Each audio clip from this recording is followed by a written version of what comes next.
a iniciar el tema del día de hoy. Vamos a continuar con nuestro estudio a partir del capítulo 13 del primer libro de Samuel.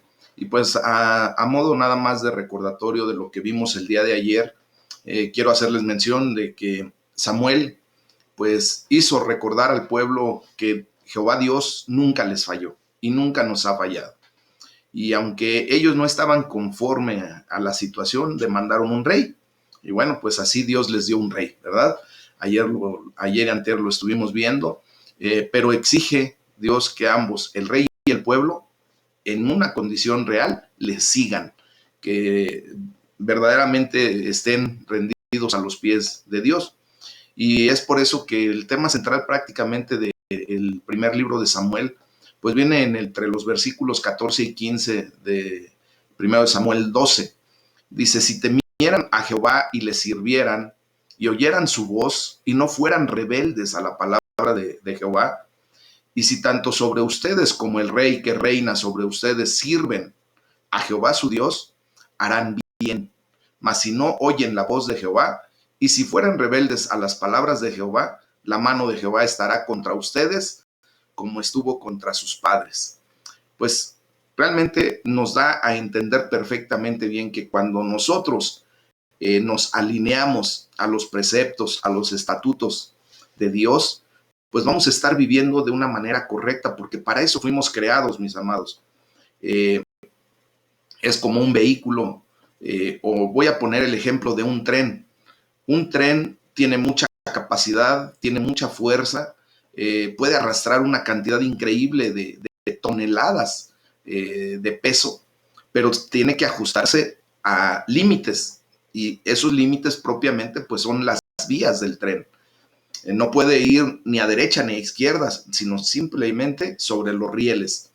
Y de esta manera nosotros vemos el gran potencial que desarrolla un tren, y vemos el beneficio que trae el hecho de que pueda conducirse correctamente ese tren. Pero en el momento en que el tren se descarrila hay consecuencias, y consecuencias graves. Entonces, bajo esa condición, mis amados, Dios ha delimitado nuestra condición de vida, nos ha puesto propiamente los preceptos, los estatutos, sus ordenanzas, a manera de limitar nuestra acción, no con el objeto de sujetarnos y de mantenernos en una situación como de un yugo y ahí subyugados, no, sino más bien para que nosotros tengamos dirección correcta. Entonces, vemos cómo el profeta Samuel anuncia que Jehová les iba a enviar una tormenta que les mostraría lo serio que es el pecado para Dios. Y bueno, ahí en el versículo 16 al 18 dice la palabra de Dios que todo el pueblo tuvo gran temor de Jehová y de Samuel. Los israelitas, al momento de arrepentirse y claman, pues Samuel vuelve a interceder por ellos. Y recuerden el ciclo que normalmente presentamos como seres humanos caídos, a través de la ley del pecado. Bueno, pues Samuel intercede nuevamente por los israelitas y anuncia que ellos deben permanecer fieles a Dios. Y ya del versículo 19 al 25 del capítulo 12, dice, mas si perseveran en hacer el mal, ustedes y su rey perecerán.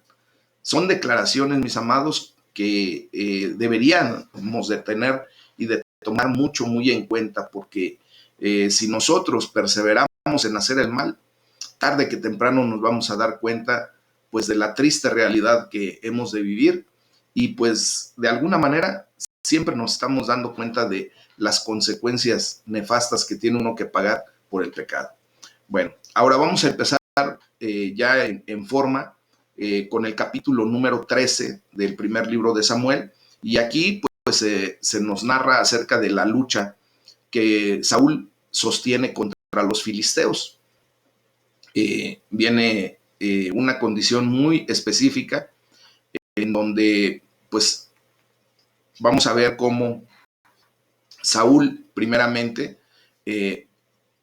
reina por un año sin que nada en particular sucediera. De hecho, del versículo 1 al 7 del capítulo 13, vamos a ver cómo es la invasión de los filisteos hacia el pueblo de Israel. Después del versículo 8 al 14, vemos cómo Saúl sacrifica indebidamente, levanta un sacrificio a Dios, pero no lo hace de la manera en que Dios lo estableció. Y Samuel pues lo reprende severamente. Y posteriormente vamos a ver del versículo 15 al 23 cómo es la política de los filisteos hacia lo que están viviendo en ese momento. Entonces, como les comentaba, el primer año del rey Saúl pues pasó prácticamente inadvertido, sin nada en particular, iba todo bien, pero en el segundo año ocurrieron pues los hechos que se registran en todo este capítulo. De hecho, vemos cómo durante más de un año y medio, ¿verdad? Le dio tiempo a los filisteos pues para que empezaran a prepararse para la guerra y empezaron a debilitar y hasta desarmar y a desanimar a los israelitas.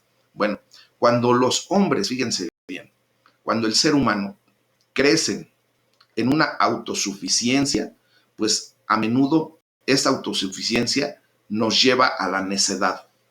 ¿Qué fue lo que sucedió realmente con el rey Saúl?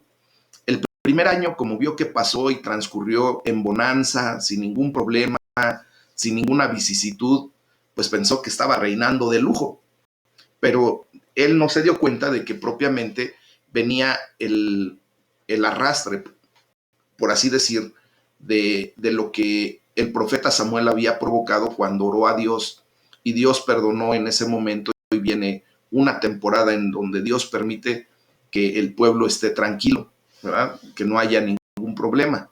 Entonces, este hombre pues empieza a tener una idea de autosuficiencia, de orgullo, ¿verdad? Y pues viene la necedad.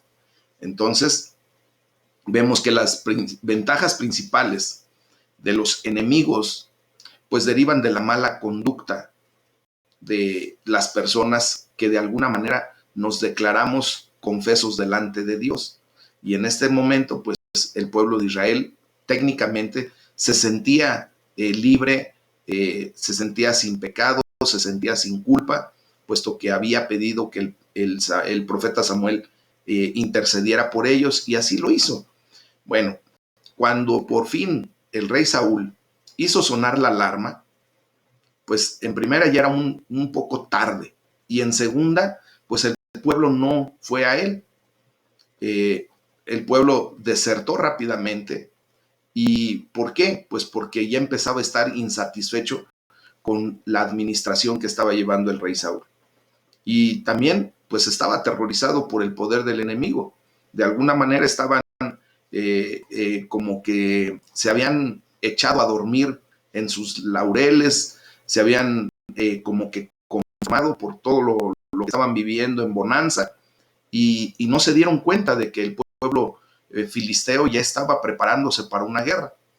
Vemos aquí en este sentido como el rey Saúl escoge, ¿verdad?, a 3,000 hombres y 2,000 hombres se quedan con él en Betel, y 1,000 personas, 1,000 hombres son designados a Jonatán.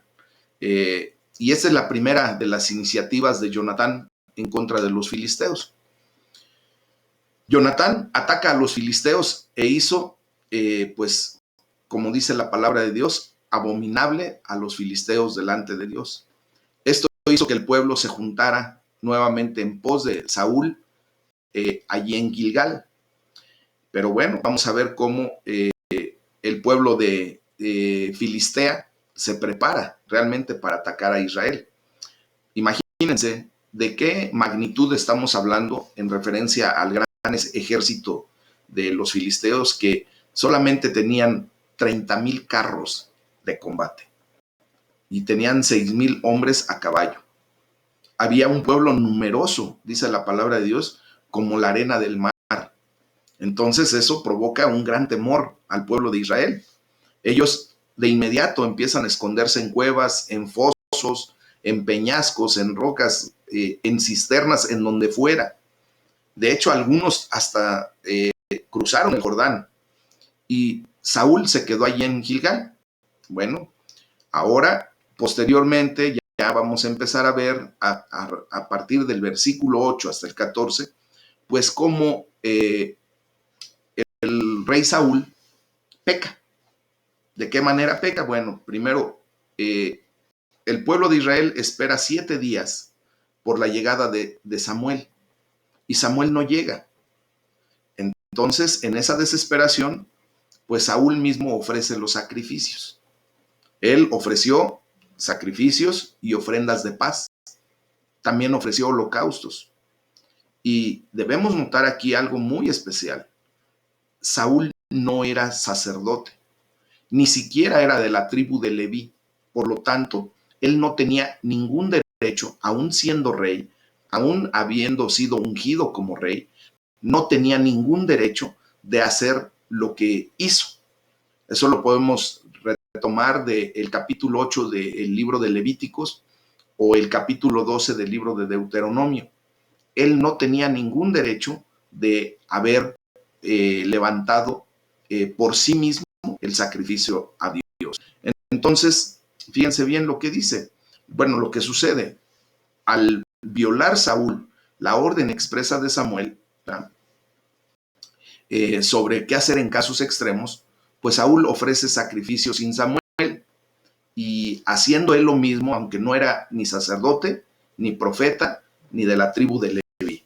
Cuando fue acusado de desobedecer, él todavía, en esa arrogancia del hombre que no está alineado a los preceptos de Dios, pues todavía se justifica, imagínense, por lo que había hecho, sin dar siquiera señales de arrepentimiento. Y aquí quiero tomar este punto, mis amados hermanos. ¿Por qué? Porque justamente es lo que tú y yo tenemos que aprender a hacer correctamente. Miren, delante de Dios, tú y yo podemos equivocarnos, podemos pecar, porque pues todavía estamos en esta humanidad que de repente nos hace cometer graves errores delante de Dios. Pero de lo que no tenemos derecho, mis amados hermanos, es a permanecer en ese pecado sin mostrar arrepentimiento genuino, pensando que lo que hicimos no tiene consecuencias o no tiene por qué estar siendo señalado constantemente. Y muchas ocasiones nosotros nos autoenjuiciamos y pensamos que lo que hicimos pues es prácticamente nada, ¿verdad? Que Dios puede observar nuestra vida de excelencia durante todo el tiempo que hemos vivido en santidad, y que por un fallo, por un pequeño error, por un puntito, pues no tiene por qué venir con todo en contra de nosotros, ¿verdad? Entonces, justamente eso es lo que sucede con Saúl. Saúl se justifica porque así somos. Todavía somos capaces de defender lo indefendible. Mis amados, cuando pecamos, lo primero que tenemos que hacer es reconocer delante de Dios nuestro fallo, nuestro error, ese pecado, y pedir perdón genuinamente. Entonces, él se justifica y pues simplemente no da ni siquiera señales de arrepentimiento. Cuando una persona, por ejemplo, es sentada por haber cometido un pecado dentro de la iglesia, pues tiene que llevar un proceso de consejería, de restauración, y de esa manera esa persona tiene que comprender la magnitud de su pecado, tiene que hacer teshuvá genuino, arrepentirse genuinamente delante de Dios y obtener nuevamente el perdón del Señor, y de esa manera poder ser restituido a las labores que venía desempeñando, o seguir como un congregante ya sin la condición de estar en el banquillo de los acusados propiamente. Entonces, en ese sentido, Saúl no se justifica, no se arrepiente, solamente se justifica. Él quería que este acto de desobediencia pasara simplemente como si nada, pero también pensaba que ese acto de desobediencia podía pasarlo como ejemplo de su prudencia, entre comillas, y la prueba de su piedad. Fíjense cómo somos capaces hasta de justificarnos de tal manera que tergiversamos tanto las cosas, que volteamos tanto la tortilla, ¿verdad? Que de repente hacemos ver que lo que hicimos incorrectamente lo queremos disfrazar, maquillar, como para que nos vean piadosos, prudentes. ¿Qué puede pasar? Fíjense, los judíos pues debían haber pensado, ay, el rey Saúl siempre toma en consideración a Dios, tanto que no quiso salir a batalla, sino ofrecía sacrificio. Eso era correcto, pero no era la persona indicada. Entonces, él estaba tratando de darle ese tinte de que él hizo lo correcto, piadosamente. Los hombres despojados de piedad interior a menudo hacen resaltar muchos de los actos religiosos externos. Samuel acusa a Saúl de ser su enemigo y es correcto. ¿Por qué? Porque Samuel le había dado instrucciones. Ya lo vimos ahí en el capítulo 8. Los que desobedecen los mandamientos de Dios, pues lo hacen neciamente contra sí. Entonces el pecado es insensatez y los pecadores más grandes son los necios más grandes. Es por eso que hacía yo el comentario, ¿verdad?, de que normalmente cuando el hombre empieza a crecer en autosuficiencia, a menudo es llevado a la necedad. Y hay que tener muchísimo cuidado con eso, mis amados hermanos. No nos hagamos soberbios, porque ese es uno de los peores pecados que nos llevan a una condición crítica, extremadamente crítica delante de Dios. Nuestra disposición para obedecer o para desobedecer a Dios, pues será frecuentemente demostrada por nuestra conducta en cosas que parecen pequeñas. Acuérdense que el reino de los cielos, nuestro Señor Jesucristo siempre nos lo mostró como empieza justamente con una pequeña semilla de mostaza. Con las pequeñeces de nuestras actitudes, de nuestras acciones, empieza propiamente nuestra obediencia a Dios o nuestra desobediencia. Y es por eso que Jesucristo hace una declaración muy fuerte cuando dice, mi buen siervo fiel, en lo poco fuiste fiel, en lo mucho te pondré. Entra al gozo de tu Señor.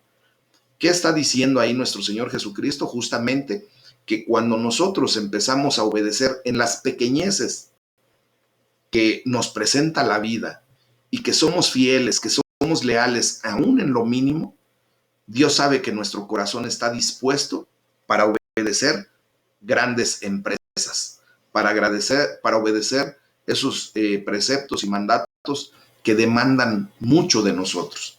Y así tenemos que empezar, mis amados.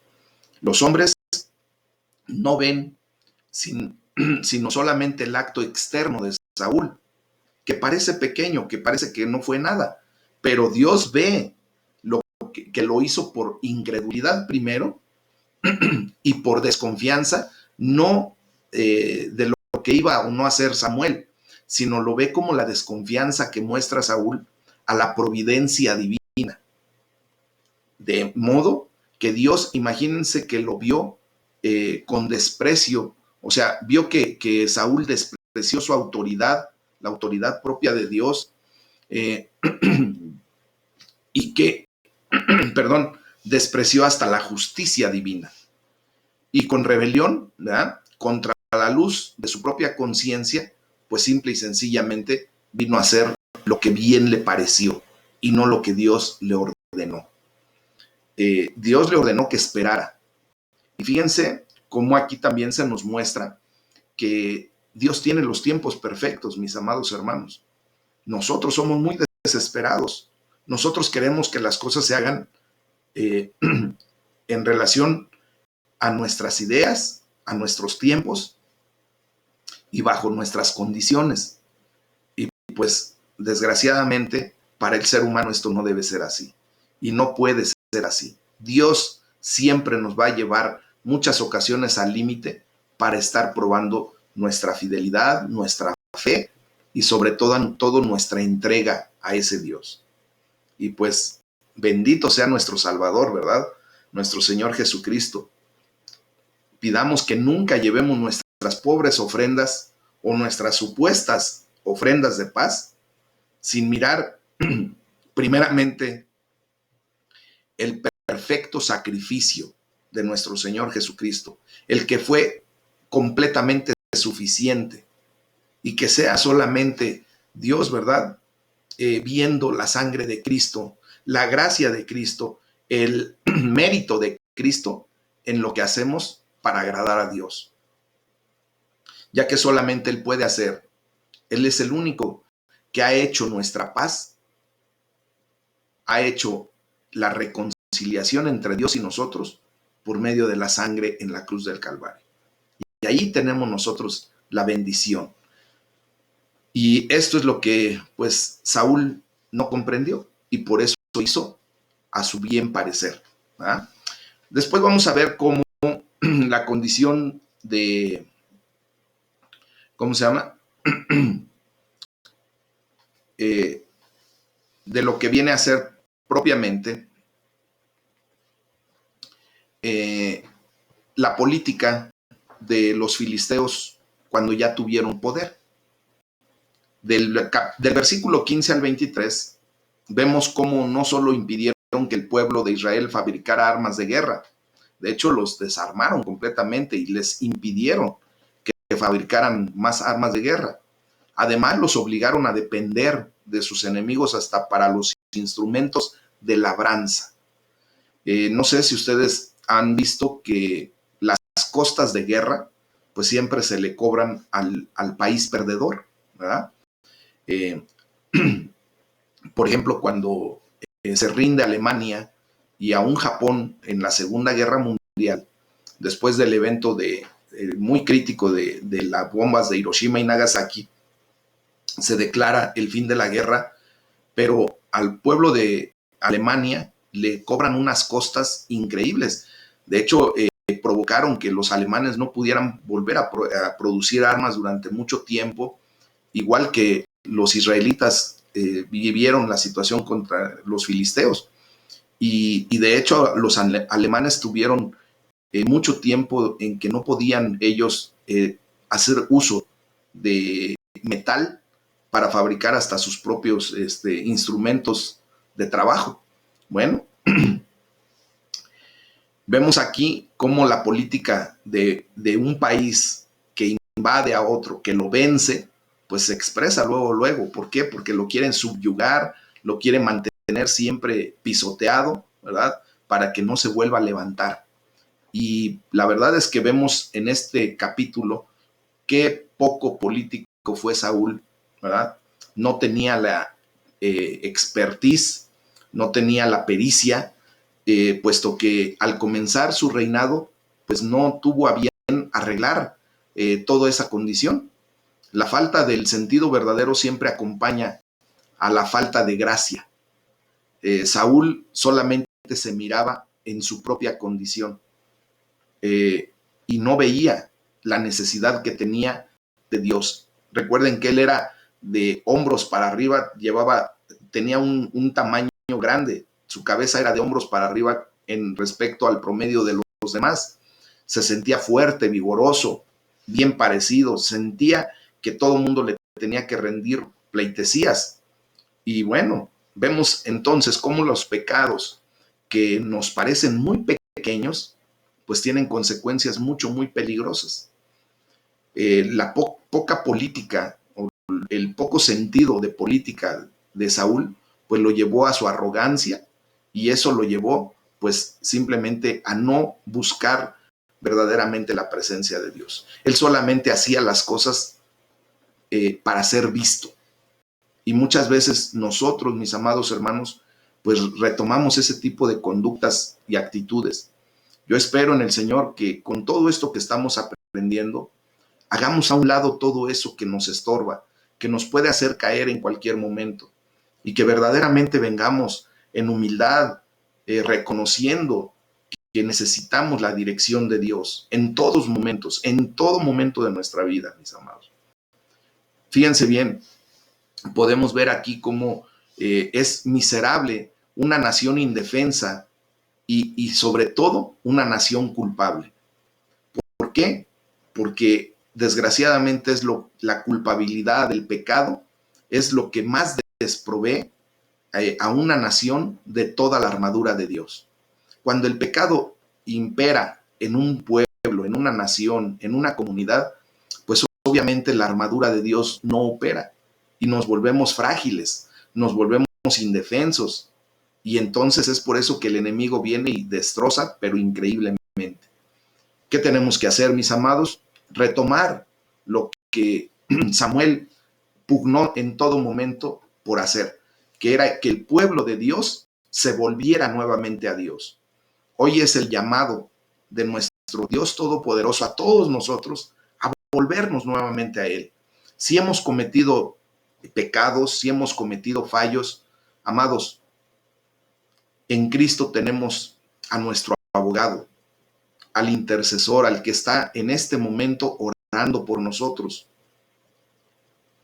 Y Él es el que nos limpia de todo pecado, de toda iniquidad, de toda maldad. Por lo tanto, podemos volver a vestir la armadura de Dios. Amén. Entonces, en ese sentido, tenemos la condición de que tenemos que regresar a los caminos del Señor. Volteemos nuestra mirada a Dios y Él nos guiará correctamente, nos volverá a poner esa armadura a nosotros, ¿verdad? Tendremos a bien ponernos nuevamente esa armadura de Dios, de la fe, y entonces tendremos mayor oportunidad en contra del enemigo. Vamos a discurrir respecto al capítulo 14, mis amados. En este capítulo vamos a ver cómo del versículo 1 al 15, Jonatán ataca a los filisteos. Del versículo 16 al 23, vemos la derrota de los filisteos. Del versículo 24 al 35 vamos a ver cómo Saúl prohíbe al pueblo comer hasta el anochecer. Y del versículo 36 al 46 vemos cómo Jonatán es señalado por sorteo para tener una actividad muy particular. Y ya al final de este capítulo, de los versículos 47 al 52, pues se nos da un contexto de lo que es la familia de Saúl.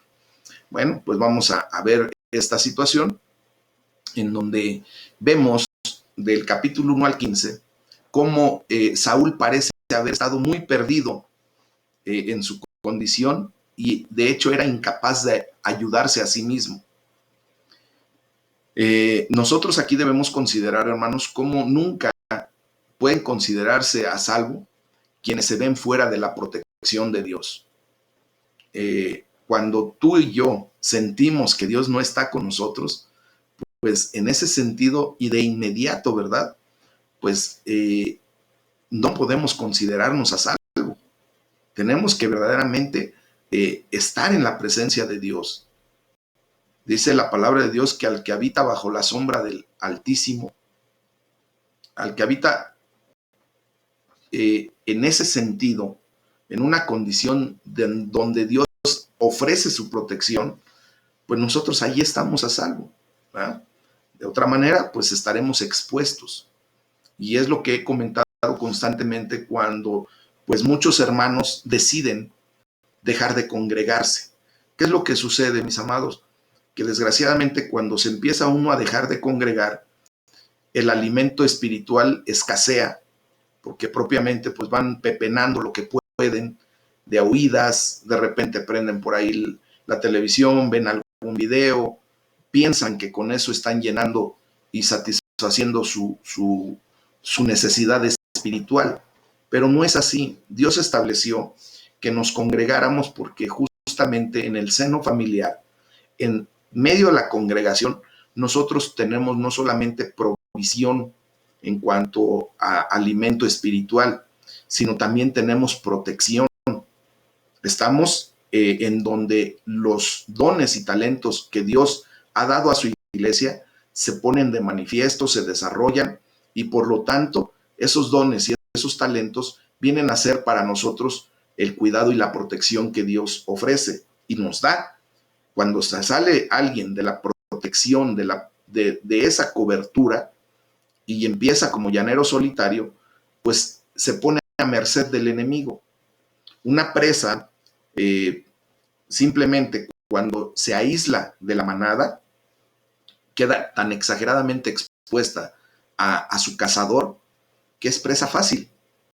Entonces, por eso Dios nos anima a que no dejemos de congregarnos, que no dejemos de buscar en la cobertura que Dios nos da, y gracias a Dios por la iglesia local que el Señor permite en donde tú y yo nos reunimos, porque es allí a donde Dios nos da la cobertura y nos cuida del que anda como lobo, como león rugiente, buscando a quien devorar.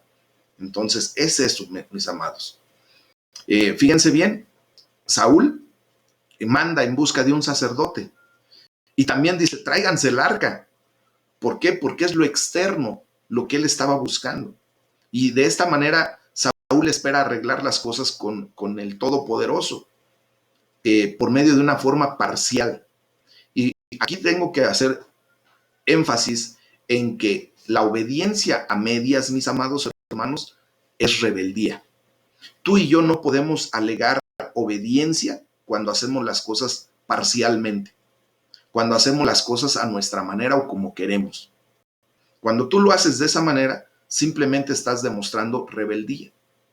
Estás demostrando que, ok, me dieron instrucciones, pero no ha de ser como ellos quieran. Ha de ser como yo quiera. Y eso se llama soberbia. Entonces, es rebeldía y eso es pecado. Bueno, entonces, él pensaba arreglar las cosas con Dios de una forma parcial, como hacen muchos, ¿verdad? Cuyo corazón no se humilla y mucho menos cambia. No hace ticún, no se rectifica. Entonces, fíjense bien, a muchos les agrada tener, ¿verdad? Ministros que profeticen cosas lindas. Qué gusto es llegar a una iglesia, a una congregación en donde pues el pastor siempre está dando masajes espirituales en vez de mensajes espirituales, ¿verdad? Entonces, ¿qué es lo que sucede? Mucha gente pretende que el ministro de la palabra le diga qué bien le va a ir, qué bien está haciendo las cosas, le dé lisonja. Y eso, mis amados hermanos, delante de Dios es reprobable completamente. Dios siempre ha establecido una actitud correcta de cómo debemos presentarnos ante Él y de cómo debemos comportarnos. Amén. Bueno, fíjense bien, Jonatán sintió el impulso y la impresión divina que lo lanzó a esta aventura divina, atrevida. Dios guía a mis amados hermanos los pasos de quienes lo reconocen en todos sus caminos y buscan verdaderamente su dirección. Él sabe los motivos de nuestro corazón, ¿verdad?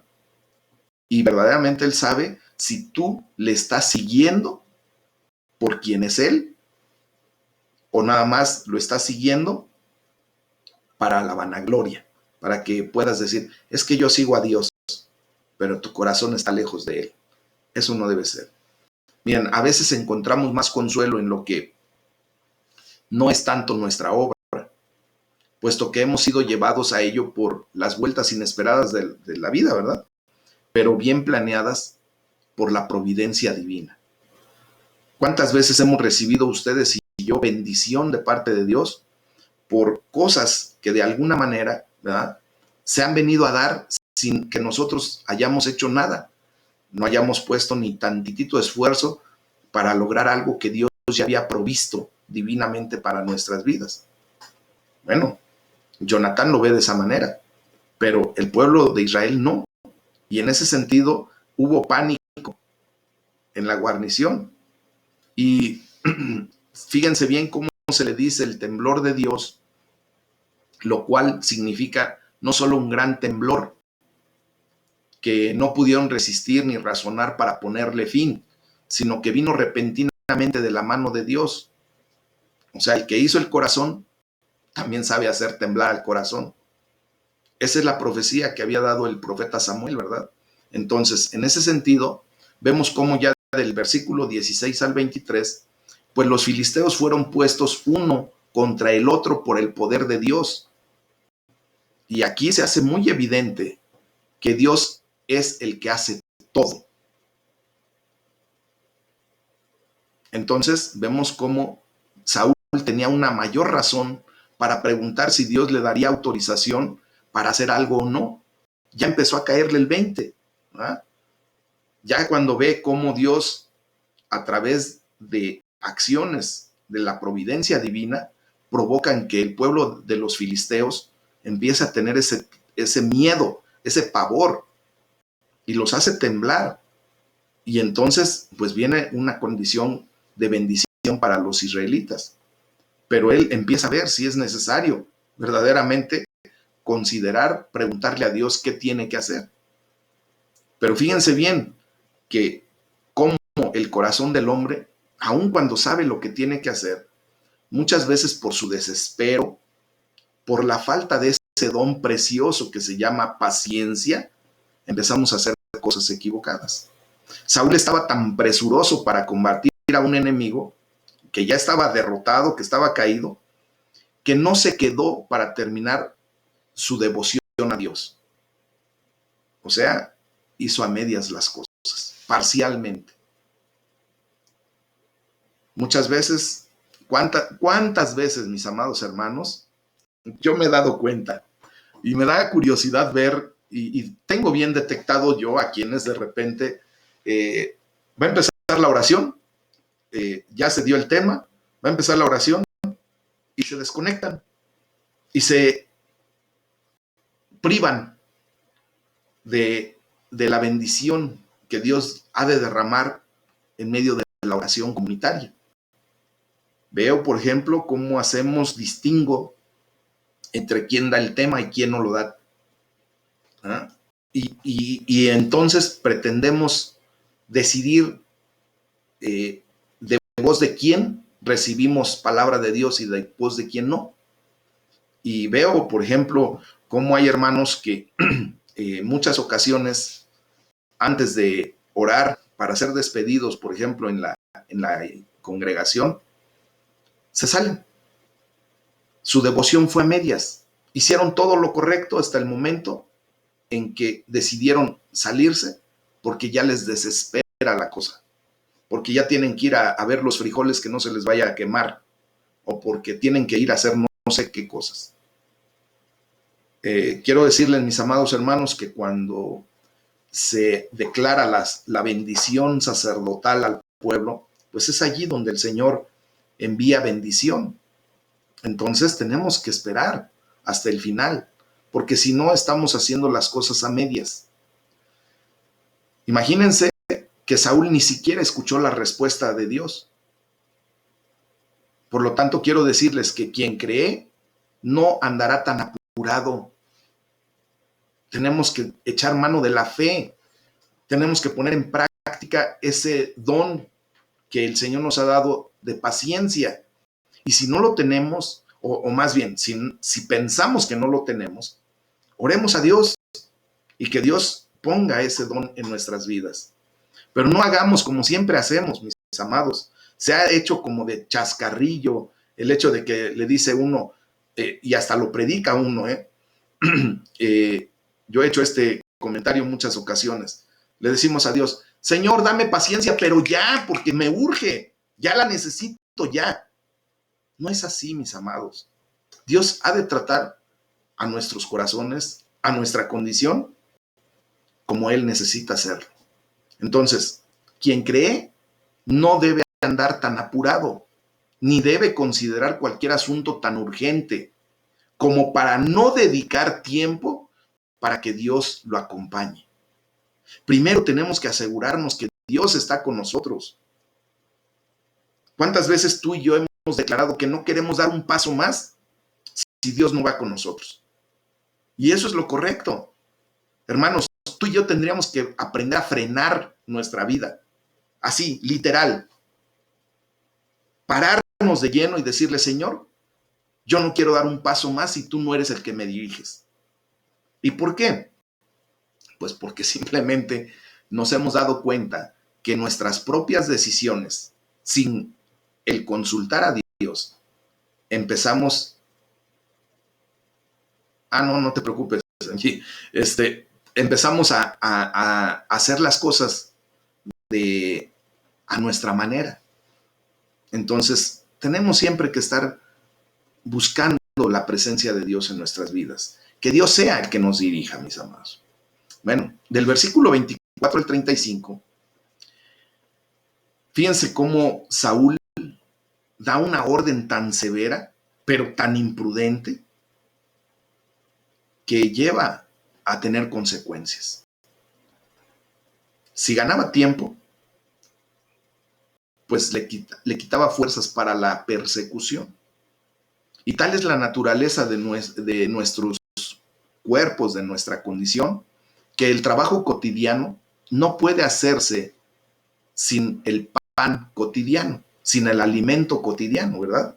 Dios nos diseñó de tal manera que nuestro cuerpo, para poder funcionar, todos los días tiene que recibir provisión.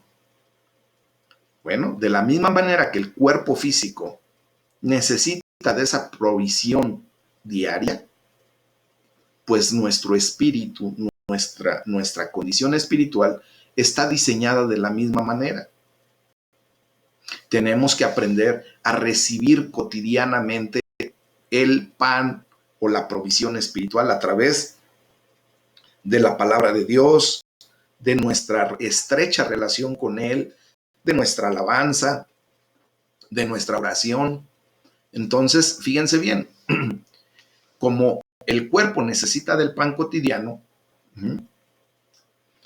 obviamente nosotros tenemos que aprender que tenemos una gran dependencia de nuestro Padre Celestial, quien nos da de su gracia para ser provistos de ese pan físico y también de ese pan espiritual. Saúl, por ejemplo, estaba alejándose de Dios y ahora empieza a levantar altares a diestra y siniestra, ¿eh? Siendo entonces, como muchos, muy celoso de la forma de la piedad, pero pues tristemente con estas actitudes que no fueron ordenadas por Dios, sino más bien de un corazón que es religioso, pues simplemente muestra, entre comillas, su piedad, su bien hacer, pero niega la eficacia de la piedad. Y es a donde no tenemos que caer nosotros, mis amados. Ya de los versículos 36 al 46, pues fíjense bien que si Dios rechaza nuestra oración, tenemos razones para sospechar que es por algún pecado que está todavía albergado en nuestro corazón. Y quiero poner bien claro esto. Podemos nosotros utilizar el vocablo de que Dios rechaza nuestra oración, pero entendiendo que Dios siempre escucha nuestras oraciones. El rechazo de nuestra oración es cuando nosotros sentimos y vemos que la respuesta de nuestra oración es lo contrario a lo que esperábamos en nuestro corazón. Todos esperamos que cuando levantamos una oración delante de Dios, siempre Dios la conteste como nosotros queremos. Que cuando se necesita que Dios diga sí, queremos que Dios diga sí. Pero recordemos que Dios tiene 3 respuestas para nuestras oraciones y siempre las va a contestar. Puede ser un sí, puede ser una espera o puede ser un no. Y nosotros tenemos que aprender a recibir la respuesta de Dios correctamente. Ahora, fíjense bien, si cuando nosotros estamos esperando una respuesta que consideramos favorable a nuestra petición y Dios lo hace contrariamente, pues simplemente hay que revisar lo que tenemos albergado en nuestro corazón, si aún hay pecado, porque ese pecado está provocando que Dios conteste de una manera en que nosotros no esperábamos, con el objetivo de que nosotros seamos libres de pecado, que podamos comprender que primero tenemos que hacer ese arrepentimiento genuino, ponernos a cuentas delante de Dios, hacer teshuvá y de esa manera dejar limpio nuestro corazón para poder comprender que no es lo que tú y yo necesitamos físicamente o en nuestra idea, sino para poder comprender que lo que verdaderamente necesitamos es que el plan perfecto de Dios se cumpla en nuestras vidas. Y entonces veremos siempre nuestras oraciones contestadas de la manera correcta, no como queremos, sino de la manera correcta. ¿Ok? Bueno, Entonces, tenemos que buscar ese pecado en muchas ocasiones, hasta en lo profundo de nuestro corazón, para sacarlo y eliminarlo. ¿De qué manera lo podemos hacer? Pidiéndole al Espíritu Santo que nos ayude a quitar esas escamas que el enemigo es diestro en poner. Hay un espíritu llamado Leviatán, por ejemplo, que está constituido por muchas escamas y se protege de una manera excepcional. Y ese pecado normalmente se guarda tanto que es difícil que nosotros siquiera logremos identificarlo. Pero para eso está la luz divina de nuestro Señor Jesucristo, para sacar a flote ese tipo de condiciones a través del Espíritu Santo, que es el único que nos puede convencer de pecado, y de esa manera eliminarlo, sacarlo y eliminarlo. Siempre debemos sospechar de nosotros mismos, mis amados, y examinarnos primero. Pero un corazón que no se ha humillado sospecha de todos los demás y busca en todas otras partes menos en sí mismo. Quiere buscar la causa pecaminosa de su calamidad, pero en todos los demás menos en uno. Voy a poner un ejemplo. Se ha demostrado a través de estadística que desgraciadamente quienes abusan sexualmente de los niños es gente propia de la casa, quienes están dentro del mismo domicilio donde vive ese niño. Y las mamás, cuando tienen, por ejemplo, pues una condición de no querer ver la realidad, porque a lo mejor su pareja, que no es el padre biológico de ese hijo, quiere ver en todas las otras personas quién fue el que violó a su hijo, pero no quiere ver la realidad, no quiere buscar donde verdaderamente está. Lo estoy poniendo nada más como ejemplo. Y muchas ocasiones buscamos en todas partes menos en donde debe ser. Hoy es el día, mis amados hermanos, que ustedes y yo tenemos que aprender a buscar primeramente en nosotros el motivo del por qué Dios nos está dando una respuesta diferente a la que esperábamos. Y de esa manera ponernos a cuentas. Por ejemplo, en este tiempo, en este punto, entre los versículos 36 al 46, pues se descubrió que Jonatán era el ofensor. Vieron hacia adentro. Entonces, fíjense bien, ¿qué sucede? Los que son más indulgentes con sus propios pecados son los más severos contra los demás. Quienes más desechan la autoridad de Dios son los más impacientes cuando se desobedecen los mandatos de Dios. O sea, si yo peco, me quiero ver indulgente para con mi persona y decir, es que fue un pecado chiquito, un puntito en el arroz. Pero cuando peca el otro, lo señalo y quiero que se actúe y quiero que se haga en contra de esa persona como debe de ser. Y así somos. Por ejemplo, los que echan maldiciones se ponen en peligro a sí mismos y a su familia. Si tú todavía eres capaz de declarar maldición, pues ten consideración, porque lo que tú declaras, desgraciadamente, se refleja hacia tu persona. ¿Qué observamos en toda la conducta de Saúl en esta ocasión? Sino una disposición impetuosa, orgullosa, maligna y hasta impía. Bueno, pues en todo caso, quiero hacerles una pregunta.